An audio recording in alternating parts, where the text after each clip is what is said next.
हरे कृष्ण दोस्तों, मैं हूं अनुज शर्मा। आज मैं एक खास बात आपसे करना चाहता हूं। ये बात जो है बड़ी गंभीर है, इस बात को ध्यान से सुनिएगा। बहुत सारे लोग जो हैं लड्डू गोपाल को फैशन में घर पे लेके आते हैं। मैंने कई दोस्तों से सुना है, एक दो बार मैंने देखा भी है, और बहुत सारे लोग मुझे मैसेज भी करते हैं इस विषय पर। तो प्लीज ये सब मत करें। किसी के कहने पे लड्डू गोपाल मत लेके आए। आपका मन करता है घर पे लाने का तो लेके आए। बहुत सारे लोग ये सवाल पूछते हैं कि मेरे घर में लहसुन बनता है, प्याज बनता है, क्या हम भोग लगाएं उनका। तो मैं आपसे एक बात कहता हूं, भगवान ये कहते हैं कि आप जो है पत्र, फूल, फल, ये भी यदि मुझे भक्ति भाव से दोगे तो मैं ग्रहण करूंगा। ये भगवत गीता में कहा है भगवान। तो भगवान को सिर्फ आपका भाव चाहिए। आप एक फल भी प्यार से देंगे, फूल भी प्यार से देंगे, और यदि कुछ भी नहीं है तो आप जल भी प्यार से देंगे, तो भगवान उसको भी ग्रहण करेंगे। आपका भाव होना चाहिए। जब आपका भाव प्रेम का हो, जब आपका भाव ऐसा हो कि आप ईश्वर से प्रेम करते हैं, ईश्वर को साक्षात अपने घर पे मानते हैं कि ईश्वर हैं, आपके घर पे रहते हैं, तभी आप लड्डू गोपाल को लेके आए, वरना ना लेके आए। आप ये ना सुने कि दोस्त ने कहा कि भैया वो अपने घर लेके आए, उनके घर में बहुत तरक्की हो गई। मैंने अपनी कहानियों में पीछे एक कहानी भी सुनाई कि एक लेडी जो है जन्माष्टमी के दिन पीपल के नीचे से लड्डू गोपाल उठा के लाई थी, उनकी सेवा करती है। आपको पता है इसी देश में ऐसे बहुत सारे घर हैं जहां 250-250 साल से लड्डू गोपाल की सेवा हो रही है।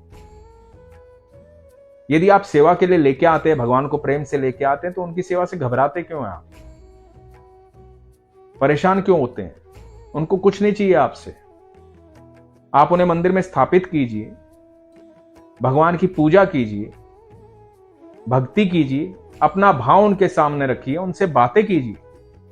मैं फिर कह रहा हूं, आपके भोजन की आवश्यकता नहीं है उनको।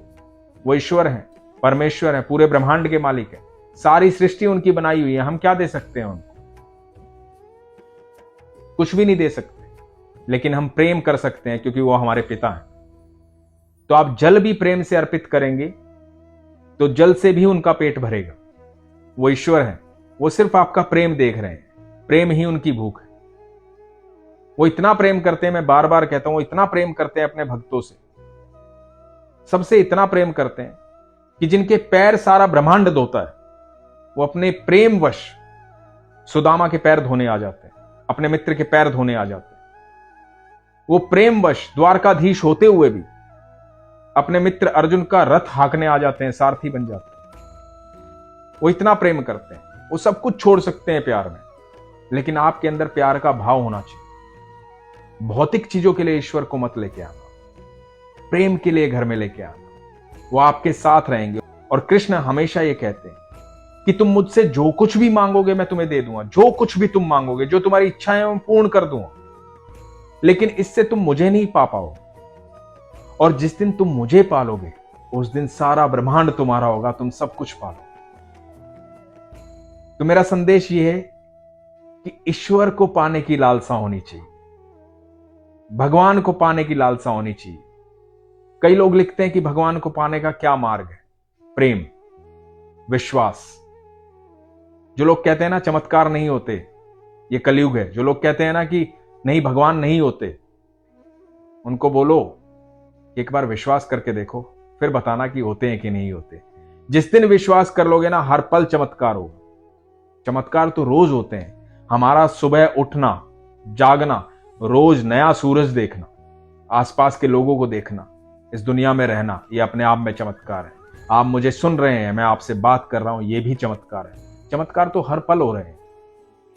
आंखें खोलिए और देखिए, और ईश्वर को प्रेम कीजिए, ईश्वर पर विश्वास रखिए। फिर देखिए, चुटकियों में अपने आप समस्याएं हल हो जाएंगी। ये सुनकर, ये सोचकर घर पे ईश्वर को मत लाइए कि उसकी तरक्की हो गई है, उसकी तरक्की हो गई है। नहीं तो क्या होगा कि 3-4 महीने में आपका समय कुछ चल रहा है, आपकी तरक्की नहीं होगी, आप उठा करके लड्डू गोपाल को फिर मंदिर में रखा है। ऐसा मत कीजिए। तो आपसे विनती करता हूं, अपने विश्वास को मजबूत रखिए, अपना ख्याल रखिए, परमेश्वर के साथ रहिए। सारा ऐश्वर्य आपका है। हरे कृष्ण।